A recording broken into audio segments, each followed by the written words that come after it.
Okay, good morning po sa inyo. Magandang araw po mga kapatids. Pag-usapan natin ngayon, ito na naman pong, another setback po rito sa doggy ng Senado. Senator Marcoleta na aw-aw ng aw-aw doon. Bakit ho? Kasi ho ito Kanina, sabi ni Senator Ping Lacson, may resulta na yung investigation, 'di ba, ng executive judge tungkol doon sa reklamo nung abogada na nagnotaryo di umano sa sinumpaang salaysay ni Gutesa. Oh. Nila. Ang bago lang development, kanina lang, na natapos na yung investigation na ginawa ng executive judge ng Manila at may resolution na. Ang kanyang rekomendasyon ay mag-file ng kaso ng, I think, falsification, Yari. Yari kayo ngayon. And possibly perjury against, of course, yung principal actor, si Orly Gutesa, dahil napatunayan na hindi real signature noong si Petsi Espera, yung notaryo publiko. Kasi sa kanyang investigation, nagpakuha siya ng mga specimen signatures ni Atty. Espera para i-match niya doon sa tinatawag na question document. Tapos nakapirma si nakapirma si Atty. Espera bilang notaryo publiko noong sinumpaang salaysay ni Orly Gutesa. Naalala ko kasi nga diyan, eto hong si Marcoleta ay meron hong pagbabantang ginawa yan Sabi niya rito that was September 26, 2025, sabi niya diyan subukan niyo lang. Sabi, subukan niyo lang abogadong nag-deny sa pirma sa notaryo, posibleng madisbar. Hanip din to no, ang lakas mambuli ni Marcoleta ngayon ito ho ang dapat na dinidisbar. Dito po natin makikita ang integridad, ang independensya or independence ng Supreme Court natin. Pag itong si Marcoleta dinisbar nila. Isipin mo, Senado, nagpipresenta ka ng FERJ. Di ba? Dapat may parusa ito. Sabi rito, binueltahan ni Senator Rodante Marcoleta ang naging hakbang ni Attorney Petsi Rose Espera na i-deny ang kanyang pagpirma sa notarized affidavit ni Orly Regala Gutesa, ang surprise witness sa Senate Blue Ribbon Committee. Ito pa lang itong storya pa lang rito, one-sided na na lumilitaw na willingly pinirmahan yon ni notaryo ni Espera, ni Attorney Espera. Tapos dinideny na. 'Di ba? Ito ngayon ang resulta, may findings na yung executive judge. Sabi rito the recent RTC ruling, Executive Judge Carolina Icasiano Season, declaring sinumpaang salaysay of Gutesa as falsified is a legal bombshell that undercuts the credibility of those who used or relied on it. The court categorically cleared Attorney Espera of any wrongdoing, implying that the notarization was forged and not performed by the lawyer himself. By referring the falsification incident to the DOJ, the court effectively confirmed probable cause for criminal prosecution under Article 171 and 172 ng RPC. This provisions penalizes ng 12 years po ang pagkakakulong ng ganyang klase na falsification of public documents. Now, if no direct damage is even if no direct damage is proven, because the law primarily seeks to protect public faith in official records. So hindi po kinakailangan na tawag diyan merong na damage, may nasira ba, 'di ba? Hindi ganoon. Now, if proven, sabi rito, he faces imprisonment, 'di ba? 12 years. Moreover daw, those who used or presented it, Marcoleta ang nagpresent nitong si Gutesa, di ba? At si Gutesa ang nagpresent din itong kanyang statement. Oo. Kaya ho pala hindi nagpakita dun sa DOJ. No? Kaya ako tingin ko ito, tinago talaga to eh. Dahil magkakaleche-leche, doon lang sa script lang, di ba, sumablay na. So, yun hong mga involved dito, sabi dyan na, presented it reportedly, including legislators Rodante Marcoleta and Mike Defensor, dating congressman, could be held equally liable for use of falsified document. Ang argumento ni Marcoleta dyan, hindi naman yan mali eh. Tama naman yung kanyang valid naman yung kanyang argumento kasi sinumpaan niya yun ng malaya, buong usang loob na inilahad niya yun. Sabi niya. Yun ang katuwiran niya dun eh. So kung may problema ron sa notaryo, edi kumuha ka, mag-print ka ng panibagong dokumento na yan, di ba? Tapos panotaryo ng panibago. So kumbaga yung paglabag sa batas, ibibendalo natin. Galit sila sa bendalo. But what he's trying to say or to do is actually not bending the law, but breaking the law. Di ba? May problema. Sabi nga rito ng executive judge, may falsification nangyari, may forgery. May dapat magsampa ng kaso. O, di ba? Tapos ang gusto lang mangyari ni Marcoleta, huwag mo yung pansinin yan. Nang intindihin mo, ano yung nilalaman ng kanyang salaysay, nung kanyang sinumpaang salaysay. No, ang argumento nga po dyan ng mga abogado, falsus in uno, diba? Falsus in omnibus. O kung mali ka na sa una, natural, ang resulta niya hanggang huli, mali-mali rin. Kasi yung pundasyon mo eh. Diba? Nasa una yun eh, sablay agad. O, so yung resulta niyan, sablay rin yan. And then obstruction of justice, naku po. Administrative sanctions may follow. Diba? So, yung ethics committee ng Senado, baka naman. Diba? Baka naman. Oh. And marking a potential legal and moral reckoning for those behind the circulation of the third sinumpaang salaysay ng ni Gutesa. Sabi rito, nung executive judge, ay, parehong pinatawag niya yung dalawa. Ang problema, etong si Attorney Spera lang ang nagpakita. Si Gutesa ay hindi. Kaya natural, ang mapapanigan mo rito, syempre, etong si Spera. Kaya tiyak po ang asahan nyo, balik dito naman ni Marcoleta, sabihin naman yan. Ano naman yan eh, ang tawag dito, yung kay Gutesa na yan,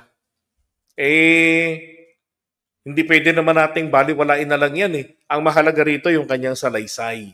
Yan ang naman ang argumento niya dyan eh. Okay, may tanong dito. Mr. JDB, di kaya natigok na si Gutesa? Sinabi kasi ni Bato, may baril ka ba? Opo, may baril ako. Yun lang, mamatay na? Hindi naman. Tinago lang ho yan. Kasi ang grand entrance po talaga dapat niyan ay kung nagpatuloy etong si Marcoleta sa pagiging Blue Ribbon Committee Chairperson. No, raratratin nila ngayon yan na kumbaga siya yung pinaka-finale. Para hong kay Erat Estrada, di ba? Meron silang Jose Pidal, may mga ganun-ganun sila. Ganun rin po yung ginawa nila, gagawin ni Marcoleta dyan. Kaya lang, dahil nga natanggal siya sa pwesto, pero ayaw niyang mawala sa Blue Ribbon, member pa rin siya. Di ba? At yun na nga, nagsarili ng lakad, iprenisenta yan si Gutesa. Kaya lang, imbis na maging bombshell, naging shell. Si Gutesa pinagtawanan lang. Di ba? Sino hindi matatawa rito? Box ng pera na pinag-uusapan natin sa kasalukuyan. Mr. Gutesa, mag-stick ka lang sa binabasa mo. Huwag ka nang nag-a-adlib. Kung ano yung nandito, basahin mo lang.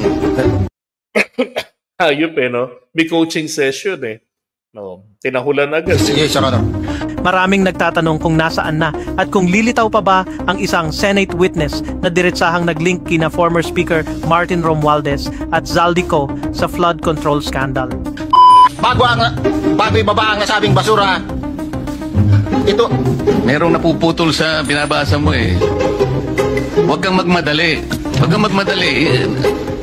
naputol na. Ulitin mo yung paragraph 20. Okay, sabi ni Rizalina, totoo naman yung notaryo. Kaya lang, para sa pansariling pangangailangan mo tulad nung nawalan ka ng gamit o ID, patunay lang na sa iyo yun. Kung sa court mo nagagamitin, dapat sa attorney ka nahaharap. Nagtipid si Gutesa. Saan niyo po natutunan yan? Hindi po ganyan ang tama, ma'am. Pasensya na po kayo. Ang tama po doon, kahit na po para sa nawawala mong lapis yan, nawawala mong eyeliner, o nawawalang martilyo, pako, o nawawalang kaibigan, gagawa ka ng, sabihin natin, affidavit of loss. Di ba? Pansarili lang. Pupunta ka po sa totoong abogado. Okay? Meron po tayong batas noon pa, early 2000 pa, na nire-require etong mga nagno-notarial services na kailangan nakaharap, naka-face-to-face sila ng abogado. Ang problema kasi dyan, maraming lumalabag noon pa eh. Kahit na hindi naman abogado, lalo sa recto, marami dyan nagpagawa. For example, katulad ako dati, when I was a messenger ng estudyante ako sa UE. So, nagpagawa kami ng dry seal. No. Tapos, makita-kita ako doon, ang daming dry seal na available. Mga nakapangalan na ron, iba-iba, mga law offices pa. Sabi ko, may mga ready na kayo rito. Di ba? Galing pala yon sa template. No. Halimbawa, may pinagawa ka, ganun tatabi rin nila, lalo kung importante yung tao. Lalo kung abogado, magagamit nila ito sa fake notarial services. Kaya binawal na yun ng korte. Kailangan kung ikaw ay abogado, ikaw ang magnonotaryo, susundin mo yung nakasulat doon na subscribe and sworn to before me. Ibig sabihin, pinatotohanan niya, pinunumpaan niya yung kanyang salaysay sa aking harapan. O, kaya nakaganon ka ron. So hindi po, regardless po yan kung pang personal mong pangangailangan o kung gagamitin mo sa korte o sa senado, pareho lang po yan. You have to show to the lawyer na magnonotaryo. In this case, mukhang sa peki talaga po, tama kayo, sa peki pumunta. Nagtipid si Gutesa. Diba? Ang tanong ito, ganun nga po kaya talaga yung nangyari?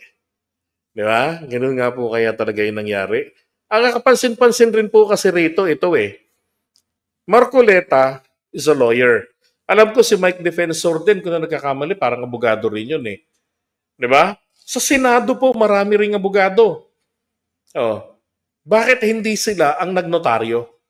Bakit yung tao, inutusan ni Marcoleta, kailangan mo ipanotaryo yan para dalhin mo doon? Di ba? Abogado siya ba't di niya ginawa? Kasi po, iwas pusoy. Diba? Iwas pusoy. Okay? Ganun po yun. Diba?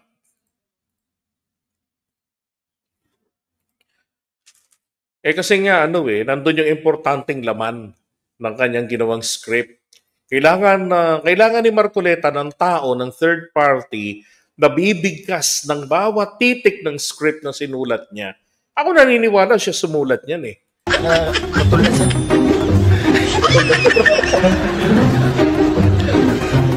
Matatanda ang naging butt of jokes si Orly Gutesa sa Senado nang hindi niya mahanap ang paragraph 20 sa di umano'y sarili niyang affidavit. Bagay na halatang ikinainis ni DDS Senator Rodante Marcoleta.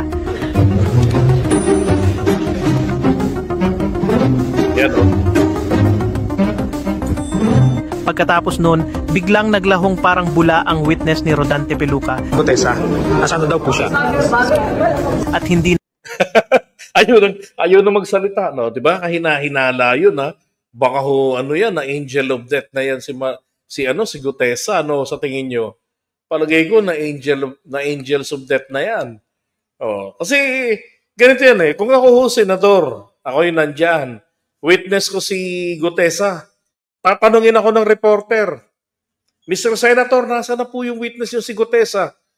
Hindi ko nga alam kung saan ano nangyari, kung paano Sabi niya, dapat kasi binigyan na ng ano yun. Bakit ba naman kasi? Magkaganon po ako talaga. Di ba? Sisisihin ko ang Senado. Dapat nagkusa na kayo eh. Kahit na ayaw niya, ginulpi nyo na lang sana. Para merong, kahit ayaw niya, merong aaligid sa kanya ng mga security natin dito. O, di ba dapat ganon? Iingatan yun. Eh hindi, parang ang dating pag lumabas lang. Pero sabi ni Ping Lacson, mamaya, makita niyo yun. Di ba? Parang wala lang. O, tapos tinatanong siya ha? Ganun lang. Di ba? Kahina-hinala po yung pananahimik biglang ganun ni Marcoleta. Sa daldal ng taong ito, para itong kanal na maingay. O, kasi puno ng basura, kaya maingay yung agos ng tubig. Di ba? Na muling nagpakita hanggang ngayon. Senator, missing in action si Orly Gutesa. Baka may balita ka sa former Marine. May mga kontak ka dyan sa military. O, tinan mo si Lacson hindi niya yan taong inilabas. Pero concern, pinahahanap niya. Nasaan kaya siya? Madali ba siyang ma-summon kung sakasakali? Pinacheck ko na yung mga addresses at katunayan, humingi ng tulong nga yung RTC Manila. Pinadala namin sa kanila, pero ang sabi, wala na raw si Gutesa, hindi na doon nakatira. Yes. Kaya tinanong ng media ang nagbabalik na Blue Ribbon Committee. Tingnan yung pagkakabit-bit ng folder pa lang. Kasi yung sinasabi ito noon Ito, naghihinala ako talaga dyan Kasi kung ako may dalang folder, tapos sanay akong bumitbit ng barel, sanay akong bumitbit ng maleta, hindi tatagal sa akin yung folder na nakaunat. Ano ibig sabihin? Matutupi ko yan, malamang mahati ko sa gitna yan. At saka dyan mainit dyan. Hindi naman ganun napakalamig dyan Siguro ngayon malamig na. Pero alam ko mainit, dati ako nagpupunta dyan pero hindi talaga tatagal ng parang fresh na ng hawak ng ganon. Di ba? Yung pagpasok niya dyan, sobrang parang kakaabot lang sa kanya ng folder. Chair si Senator Ping Lacson kung nasaan na ba ang former Marine na nag-claim na naging bahagi raw ng security detail ni Zaldico. Ang subpoena na ipapadala namin sa kanya, i-course namin through the office of Senator Marcoleta and or sa resident. Kasi pressure yan di ba? Pressure yan Pero ito mo nakaganon po. So, ibig sabihin po niyan, senyas po yan. Senyas, may ibig sabihin yan. Kasi hindi normal ang pagbitbit ng folder ng nakaganon. Hindi normal yan. Office ni dating Congressman Mike Defensor. Kasi sila naman na nag-present, lalo si Senator Marcoleta. Kaya sana, alam nila kung paano makontak. Medyo matalinghaga ang pahayag ni Lacson matapos niyang sabihin na nang silipin daw niya ang CCTV sa Senado. Nakita raw si Gutesa na unang pumunta sa opisina ni Marcoleta noong ika-25 ng Setyembre. Kasi chinek ko rin Ayan yung CCTV doon sa Senado, nung araw ng pagdinig na nando si Gutesa. Dumating siya doon as early as 8:27. Pagkatapos siya may sumalubong sa kanya, dumiretso siya sa opisina ni Senator Marcoleta. Paglabas niya, diretso siya, sinamahan siya nung staff ni Senator Marcoleta doon sa gallery. At nanatili siya doon habang kami nagkakaroon ng pagdinig. Sinamahan ng staff ni Marcoleta dyan sa gallery. Pinababa siya mga bandang, I think, 10:27, tinawag siya, nanggaling siya doon sa gallery. At bumaba siya. So, ganong kalawak yung pakikipag-ugnayan ni Sergeant Gutesa kay Senator Marcoleta. Kasi maaga siyang dumating, pumasok sa opisina ni Senator Marcoleta, I think he stayed there for around, kung di ako nagkakamali mga around 30 minutes. Pagkatapos lumabas at doon siya na natili. Nakinig siya doon sa aming pagdinig habang hindi pa siya tinatawag. Ang tanong, may hawak bang envelope o nakabag ba si Gutesa nang pumasok siya sa Senate building? Yan lang. Ba ang dala niya? O baka pumunta siya dyan na wala siyang dalang folder or bag. Diba? Yan ay isang bagay na dapat matignan rin